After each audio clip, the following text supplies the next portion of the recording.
Basting darts, or sewing darts without basting, can be difficult and sometimes results in uneven darts. This hand basting method to mark darts is easy and precise. Test a temporary marking tool to ensure the marks are easily removed from your fabric. Then, mark the dart legs on the right side of the fabric.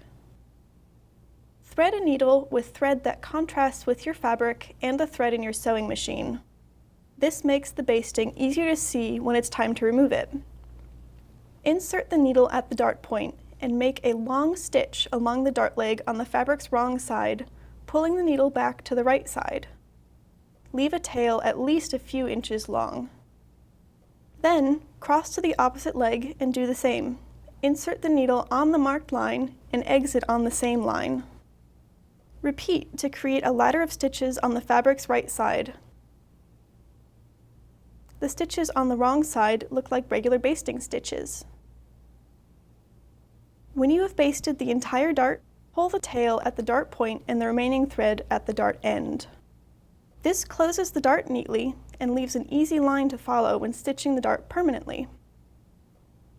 Stitch the dart on the sewing machine and remove the basting, then press.